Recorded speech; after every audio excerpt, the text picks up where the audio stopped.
주님께서 사랑하시는 성도 여러분, 오늘은 늘 돌아오는 수요일 오전이지만 그래도 하나님께서 우리 새롭게 하시는 한 해 가운데 새해 첫 수요 기도회입니다. 그래서 한번 우리가 인사를 해보면 어떨까 싶은데요, 오늘 요한복음 6장에 맞추어서 우리 먹는 것으로 한번 인사를 해보았으면 좋겠습니다. 새해에 좋은 것 많이 드세요 해볼까요? 새해 좋은 것 많이 드십시오. 새해 좋은 것 많이 드십시오. 아멘. 예, 새해 좋은 것 많이 잡수시는 우리 성도님들 되시길 주 예수님 안에서 진심으로 축복을 드립니다. 그래서 말인데요, 오늘 아침은 조금 잡수셨습니까?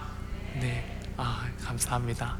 아침을 잡수시는 분도 있고, 오늘 어쩌면 잡수시지 않고 점심 저녁만 챙기시는 분도 있고, 아침 저녁만 챙기시는 분도 있죠. 우리 다 끼니를 때우는 스타일, 그런 방식은, 삶의 방식은 우리가 다 다를 수 있습니다. 그런데 똑같은 것은 하루 중에 일반적으로는 무엇인가를 먹는다는 것이죠. 건강하고 우리의 삶을 유지할 수 있다면, 아주 피치 못할 특별한 이유가 있지 않다면 우리는 음식 먹는 것을 멈추지 않습니다. 그리고 삶의 아주 단순한 진리가 무엇입니까? 먹고 산다는 것입니다. 먹고 사는 것이 삶의 단순한 진리입니다. 그런데 이 먹는 것이라는 것을 오늘 성경에 예수님께서 하신 말씀을 통해 자세히 생각해 보면, 오늘 아침 드신 것, 어제 저녁 드신 것이 다 우리 몸에 소화가 되면서 어떤 것들은 배출되고 버려지겠지만 어떤 것들은 우리에게 무엇이 될까요? 오늘을 살아갈 힘이 되기도 하고, 어떤 것은 내 몸이 되는 것입니다. 음식이 우리의 몸이 된다는 것 어떠십니까? 이것은 아주 단순한 것이죠. 음식에 있는 양분이 있어 그 양분이 다 흩어져 우리 몸이 건강한 대사를 하여서 우리의 몸에 새로운 세포를 만들어 낡은 세포를 대체하고, 어린아이들에게는 무엇이라고 합니까? 밥을 많이 무라. 밥 많이 무라. 밥을 많이 먹어라. 키가 된다 라고 하죠. 밥을 많이 먹으면 키가 된다고 합니다. 먹는 것이 곧 그 사람이 되기 때문입니다. 어떤 것을 먹느냐도 사실 참 중요하지요. 먹는 게 곧 그 사람이 되는 것이 참 신기합니다. 몸에 나쁜 음식을 먹으면 몸이 어떻게 됩니까? 나빠집니다. 몸에 좋은 건강한 음식을 먹으면 몸이 어떻게 됩니까? 좋아지고 건강해집니다. 먹는 대로 우리의 몸이 그런 몸이 되는 것이죠. 그런데 오늘 이 먹는 문제, 이 밥의 문제 때문에 예수님을 떠난 많은 사람들이 생겨버렸습니다. 오늘 본문 69절에 이렇게 얘기하지요. 그때부터 그의 제자 중에서 많은 사람이 떠나가고 다시 그와 함께 다니지 아니하더라. 먹는 문제 때문에 예수님을 떠나는 사람이 너무 많았더라 하는 것입니다. 먹고 사는 것이 인생의 일반이고 당연한 것인데, 예수님이 도대체 무엇이라고 가르치셨길래 사람들은 이 먹는 문제 때문에 예수님을 떠나버린 것일까요? 그때라고 하는 것은 예수님이 자기 자신에 대하여 자신을 밝혀주시는 설교 한 편을 하셨기 때문입니다. 이 설교는 요한복음 6장에 이르면 가버나움 회당에서 있었던 설교였습니다. 예수님을 보려고 모였던 많은 무리들이 떠난 수준이 아니라, 이 설교에서는 그의 제자 중에서 많은 사람이 떠나버리는 결과를 초래하고 말았습니다. 우리 교회에 그런 일이 있다면 얼마나 아까울까요? 예수님의 제자, 생때 같은 성도님 한 분 한 분 우리가 어떻게 새 생명 주일에 전도해서 교회의 예배당에 앉아 있는데, 그 회당 가운데서 말씀이 선포되었는데 그 말씀을 도무지 받아들일 수가 없어서, 이건 아니다, 이 사람은 아니다 하여서 예수님을 떠나버리는 결과가 나타난다면, 우리는 예수님의 제자로서 마음이 얼마나 아플까요? 그런데 오늘 예수님께서는 그럼에도 불구하고 과감하게 진리를 선포하십니다. 이 진리는 사람들이 듣기에 어려운 것입니다. 요한복음 6장에 이 말을 들은 제자들이 수군거리기를, 이 말은 참 어렵다, 이 말씀을 누가 받아, 이 말씀은 어렵도다, 이 말씀을 누가 받겠는가 라고 합니다. 그 말씀의 내용이 무엇이냐면, 기억하시는 분도 계시고 혹여 궁금해 하실 분도 계실 수 있겠습니다. 그 내용은 이것입니다. 나는 하늘에서 내려온 생명의 떡이니, 우리로 하면 생명의 밥이니, 생명의 밥이니 내 살을 먹고 내 피를 마셔야만 하리라 하는 것이었습니다. 이것은 사실 굉장히 충격적인 것이었습니다. 우리는 교회에 다니며 익숙하면서 십자가에 못 박히는 것이나 예수님의 살, 피 이런 개념에 아주 익숙하게 노출이 되어 있으니까 크게 무섭고 아주 놀랄 만한 그런 잔인한 이미지를 느끼지는 못하지요. 그런데 우리가 한번 조금 바꾸어서 생각해 보면, 우리가 동물 하나라도, 사람이 아니라 동물 하나라도 나무 판자를 대놓고 사지를 당겨서 그것을 못 박아 버린다면 그 모습이 얼마나 비참하고 얼마나 잔인해 보일까요? 그리고 그 살아있는 피가 흐르는 채로 살을 막 뜯어서 내서 그것을 먹어야 하는 것을 생각해 본다면 그것이 얼마나 상상하기도 어려운, 받아들이기 어려운 것이었을까요? 그런데 예수님께서는 절대 물러서지 않고, 이 말이 너희를 걸리게 하느냐? 라고 물으시면서도 정녕 진실로 진실로 내 살을 먹고 내 피를 마셔야 영생을 얻으리라, 그를 내가 다시 살리리라 라고 말씀하십니다.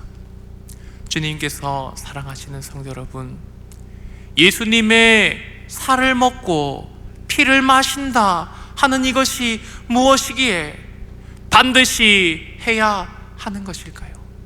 유대인들의 입장에서는 산 사람에 대하여 내 살을 먹으라 하는 것도 율법으로는 도무지 받아들일 수 없는 것이었습니다. 그리고 그들은 피는 생명이라고 하나님의 말씀에 가르치셨으므로 피째 고기를 먹는 것도 허락되어 있지 않았기 때문에 그 피를 마시라 하는 예수님의 가르침도 너무나 충격적인 것으로 받아들여질 수도 있었습니다.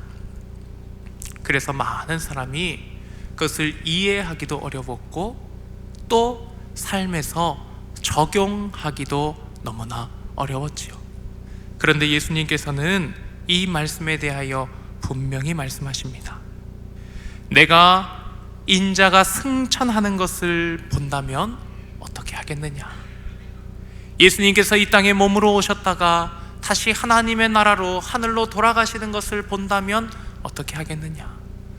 육으로 계시다가 영의 세계로 가시는 것을 본다면 어떻게 하느냐고 주님은 물으십니다.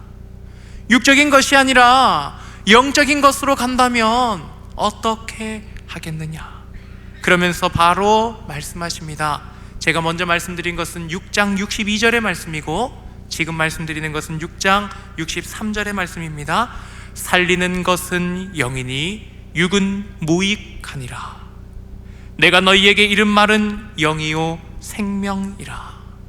그러니 예수님께서는 예수님의 살을 먹고 예수님의 피를 마시는 것이 육을 뜯어먹고 육으로 그 피를 마시는 것이 아니라 무엇이라고 합니까? 육이 아니라 영이다. 영적으로 예수님의 몸을 먹고 예수님의 피를 마셔야 한다라는 것입니다. 이것은 예수님께서 십자가를 지시기 전날 밤 마태복음 26장, 누가복음 22장 등의 말씀을 통하여 우리에게 제정하신 성만찬을 통해 더 깊이 우리에게 의미를 열어주셨습니다. 십자가를 지시면서 십자가의 의미를 예수님이 나의 피, 나의 살로 연관하셨기 때문입니다. 유월절 전날 밤 예수님 십자가를 지시기 전에 유월절 만찬을 하시며 우리가 성구영신 예배 때 성찬을 한 것처럼 예수님께서 떡을 떼어주시며 말씀하시죠. 이것은 너희를 위한 나의 살이다. 예수님이 잔을 부어주시며 말씀하십니다. 이것은 너희를 위한 피, 언약의 피니라. 그것을 받아 먹게 하셨습니다. 그러면서 예수님의 십자가 공로를 우리가 믿음으로 인정케 하시는 것이죠. 예수 그리스도께서 예수님의 살을 먹고 예수님의 피를 먹으라 하신 것의 참 의미는 무엇일까요?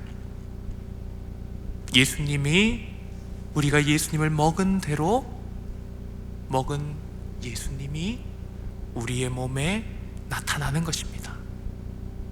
살이 많이 찌는 음식을 먹으면 우리의 살이 되어서 몸에 나타나듯이 어떤 음식을 먹으면 그것이 영향을 끼쳐서 우리의 몸이 건강해지는지 몸이 염증이 생기든지 그 먹은 대로 우리 몸에 영향을 끼치듯이 예수 그리스도를 먹고 예수 그리스도를 나타내도록 하신 것입니다. 특별히 예수님은 이와 같이 말씀하십니다. 내가 아버지로 말미암아 사는 것과 같이 나를 먹는 그도 나로 말미암아 살리라. 이 말씀은 굉장히 놀라운 말씀입니다. 예수님과 하나님이 사시는 원리는 무엇입니까? 성부, 성자, 성령이 한 분이시다. 삼위일체 그 온전한 연합의 신비가 예수 그리스도께서 아버지 하나님으로 말미암아 아들 하나님이 사시는 신비한 연합의 원리입니다. 연합의 원리, 연합의 원리. 이것이 우리에게 예수님이 자신을 내어주시며 그대로 적용이 되는 것이 나는 생명의 떡이다. 나는 너희 생명의 밥이다. 라고 하시는 예수님의 말씀에 있습니다. 예수님을 먹는 자, 예수님의 그 보혈피를 마셔 그 몸에 흐르는 사람 누구일까요? 예수 그리스도와 연합한 사람이다 라고 하는 것입니다. 우리는 어디에서 예수님과 연합하며 살아갑니까? 우리의 삶 언제적에 예수님과 연합을 하는 것입니까? 최초의 연합은 저희의 믿음 안에서는 주 예수 그리스도의 십자가가 먼저입니다. 우리가 죄인 되었을 때에 하나님께서 우리를 사랑하셔서 자기 아들 되신 예수 그리스도를 우리를 위하여 내어주셨습니다. 우리의 양식으로, 우리가 뜯어먹을 빵으로 예수님의 몸을 우리가 마실 피로, 음료로 예수님의 피를, 그 아들의 피를 아버지께서 십자가에서 내어주셨습니다. 십자가에서 예수님은 자기 자신으로 죽은 것이 아닙니다. 예수님은 하나님의 아들이시지만 우리와 똑같은 사람으로 하나님의 어린 양, 번제물이 되어 나의 십자가로 나의 죄를 전가받아 나로 죽으신 것입니다. 십자가에서 이 죄인과 의로우신 예수 그리스도께서 한 몸이 되어 연합이 되어 예수님의 죽음은 나의 죽음이 된 것입니다. 주 예수 그리스도의 십자가 죽음은 내가 죄에 대하여 십자가에서 죽고 내가 세상에 대하여 십자가에 죽은 것이 된 것입니다. 그리고 주 예수 그리스도, 부활하신 예수 그리스도께서 우리에게 성령을 주심으로 이제 이 아직도 죄인된 몸 가운데 주의 성령이 우리 마음을 두드려 믿음으로 마음 문이 열리게 하시고 주님 우리 안에 좌정하실 때 우리는 어떻게 주님과의 연합을 고백합니까? 이제 내가 사는 것은 내가 사는 것이 아니고 나를 위하여 나의 십자가를 지신 주 예수 그리스도를 위하여 사는 것입니다. 나는 예수님의 지체입니다 라고 우리가 고백하며 나의 지금 살아있는 몸을 예수 그리스도의 뜻대로 예수 그리스도의 몸으로 쓰임받도록 우리 자신을 내어드릴 때 우리는 이 몸으로 이 삶에서 예수님과 연합하게 되는 것입니다. 이 시간도 우리는 예수님의 몸된 교회를 함께 이루어 우리가 각 지체되어 아버지 하나님을 사랑하시는 예수 그리스도께서 땅에 계셨더라면 하나님을 예배하실 그 예배를 우리가 여기서 우리의 몸이 예수님의 세포 지체가 되어서 하나님을 예배하고 하나님께 기도하고 하나님을 찬양하는 것입니다. 주님께서 사랑하시는 성도 여러분, 지금 이 시간 우리는 예수께 연합되어 있습니다. 예수님을 먹고 예수님을 마셔 예수님과 한 사람이 되는 것입니다. 그래서 성경은 이야기합니다. 나는 너의 안에 거하고 너는 나의 안에 거하라. 이것이 무엇입니까? 나는 너의 안에 거하고 너는 나의 안에 거하고 한 사람인 것이지요. 한 몸이 된 것이지요. 한 영혼이 된 것이지요. 하나가 된 것이지요. 내가 아버지 안에 있고 아버지가 내 안에 계신 것 같이 너희가 내 안에 거하고 나는 너희 안에 거하리라. 놀라운 연합입니다. 하나님께서 예수 그리스도께서 이 죄인 이 연약한 자와 함께 온전한 연합을 이루어 우리의 영을 살리시고 부득이 이 인생 가운데 우리가 아끼고 잘 사용하는 이 몸은 다시 흙으로 돌아갈 것이지만 요한복음 6장에 예수님은 4번이나 말씀하십니다. 내가 그를 다시 살리리라. 내가 그를 다시 살려 영생에 들어가게 하리라. 요한복음 6장을 천천히 읽어보고 묵상하니 주님께서 이 말씀을 4번이나 하셨더라고요. 그런데 성도 여러분, 다시 살려면 먼저 무엇이 있습니까? 다시 살려면요, 살아있지 않는 때가 있는 것입니다. 예수 그리스도 안에 우리가 한 번 죽고 다시 납니다. 옛 사람은 죽고 새 사람은 나와 우리의 영혼은 영원히 살 것입니다. 그러나 주님의 말씀대로 너무나 애석하고 아쉽고 우리는 몸과 영으로 살기 때문에 몸의 아픔이 그대로 느껴져서 괴롭고 몸으로 사람과 사람을 대하기 때문에 몸의 죽음이 우리의 이별이 되어 너무나 슬퍼 주님께서 살리는 것은 영으로 돼 육신은 무익하니라 하며 영은 살려주신다 하는 은혜의 말씀을 하시지만 육으로 아픈 나와 성도들을, 우리 이웃들을 대할 때, 가족들을 대할 때 우리는 속상하지요. 육으로 다시 만날 수 없는 죽음을 대할 때 우리는 너무 마음이 아프지요. 그러한 연약한 육신이지만 주님은 말씀하십니다. 내가 다시 살리리라.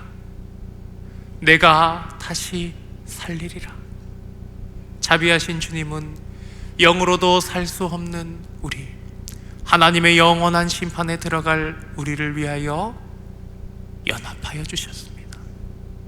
우리가 사랑스럽지 않을 때 우리와 함께 연합하여 함께 하시려고 우리에게 다가와 주셨습니다. 사랑하는 성도 여러분, 참 예수님께서 자신을 생명의 떡, 우리의 밥이라 라고 말씀하신 이 비유는 너무나 놀랍고 탁월합니다. 우리 자녀들을 길러보시고 누군가를 길러보신 분들은 공감이 가실까 생각해 봅니다. 가족과 부모님의 사랑에 대하여 어떤 노랫말 가사가 있는데, 노랫말은 곧 시이지요. 그 시에 이런 가사가 있었습니다.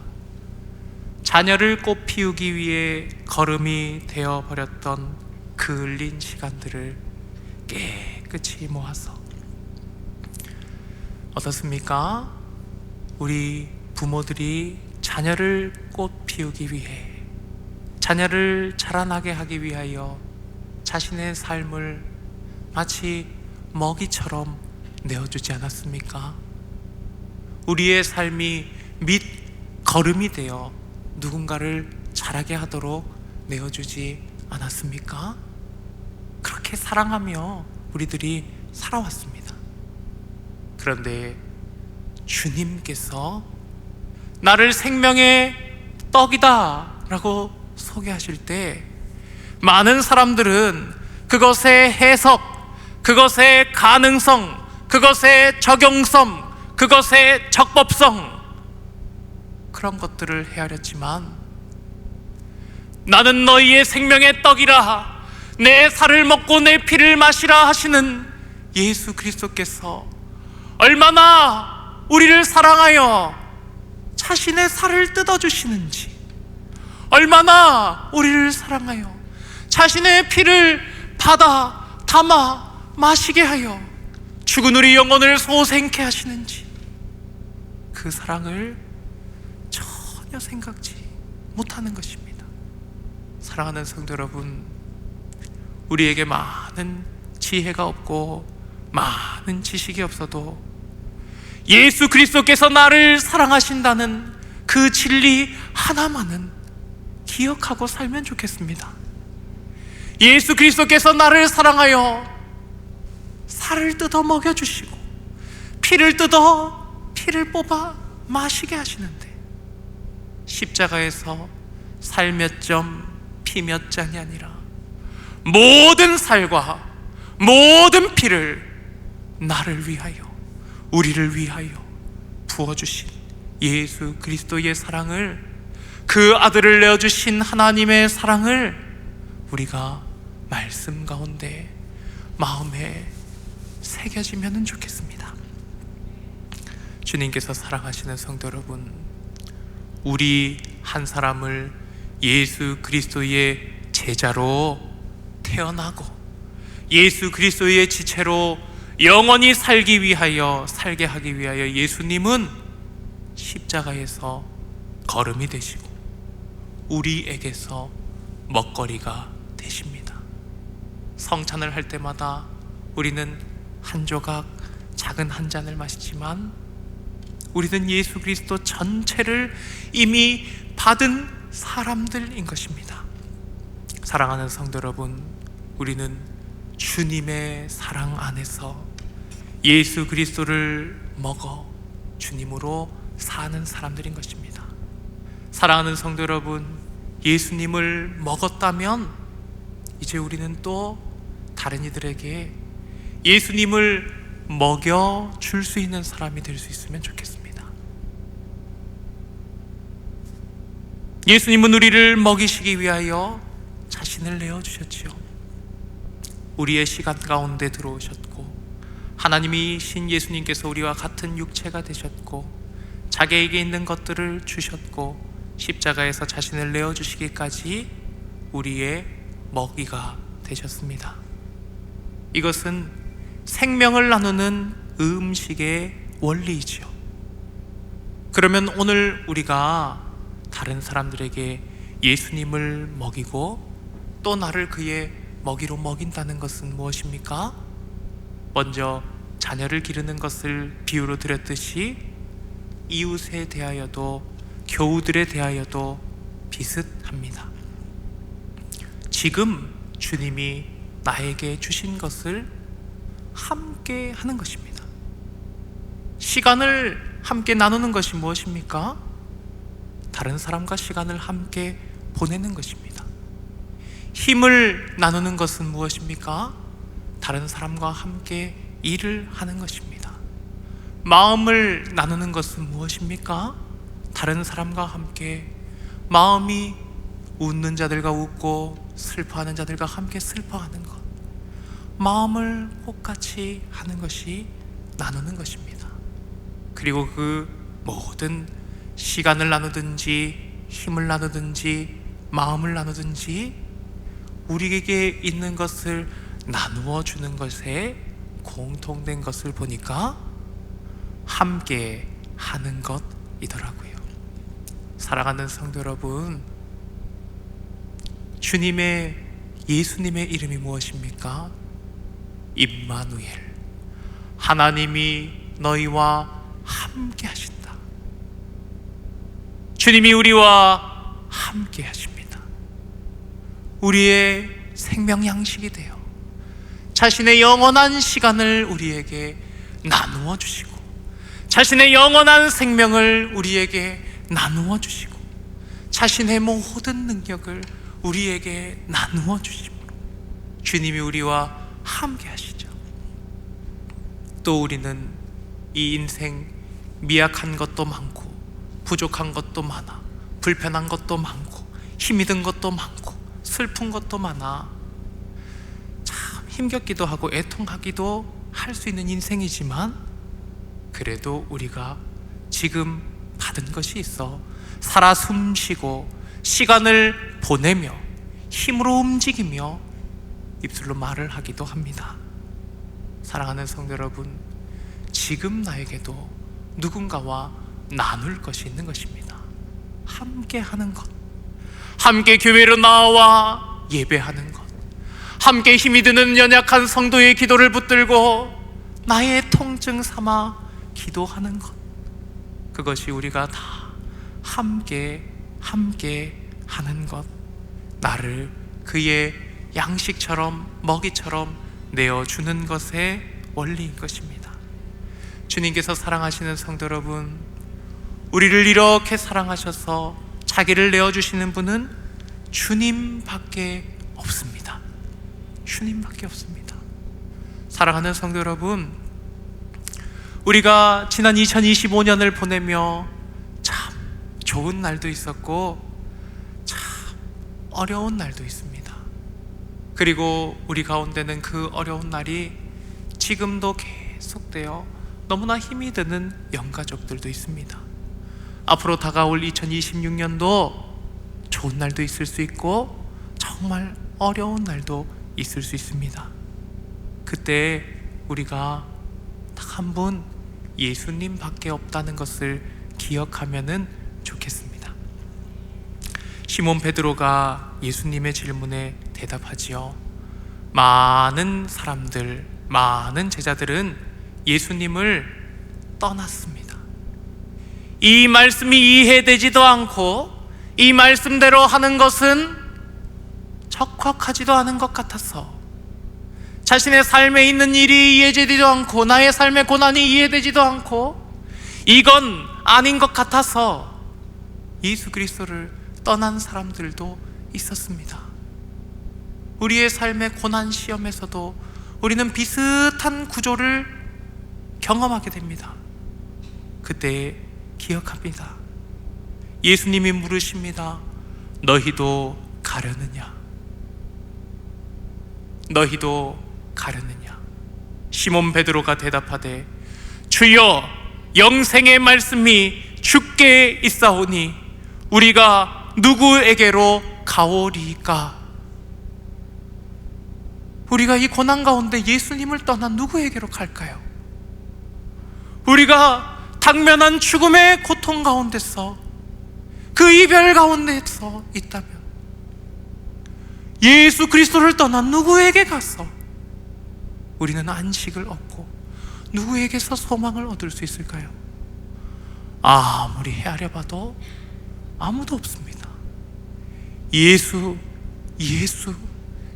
그리스도밖에 우리에게 없습니다.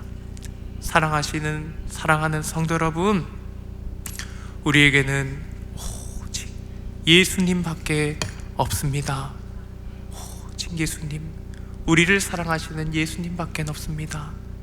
그런데 한 가지 더 기억하기를 원합니다. 우리가 그 지혜 가운데 이익을 살펴 예수님밖에 없다는 선택을 할 수도 있지만, 정작 예수님께 남아있는 사람들은 예수님이 아는 자들도 있었지만 예수님을 사랑하는 자들이었다는 것입니다. 예수님을 사랑하는 자들, 예수님을 사랑하는 자들. 예수님께 붙어 있으면 반드시 이익과 생사에 나의 삶이 있기 때문에 지혜롭게 주님을 붙들 수도 있습니다. 그러나 그것을 넘어 나를 사랑하여 자신을 우리의 음식으로 주신 주님께 내가 주님을 사랑하는 마음으로 나아가기 원합니다. 예수님은 베드로에게 물으시죠. 내가 나를 사랑하느냐? 내가 나를 사랑하느냐? 이런 찬양이 있습니다. 나 무엇과도 주님을 바꾸지 않으리. 다른 어떤 은혜 구하지 않으리. 오직 주님만이 내 삶의 도움이시니 주의 얼굴 보기 원합니다. 오직 주님만이 나의 도움이시라고 고백하지요. 이것은 지혜가 있는 고백입니다. 예수님밖에 없거든요. 예수님 아니면 구원의 열망을 얻을 때가 소망이 없거든요.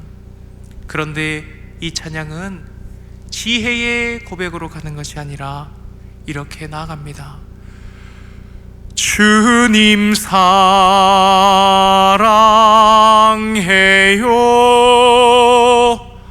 온 맘과 정성 다해 하나님의 신실한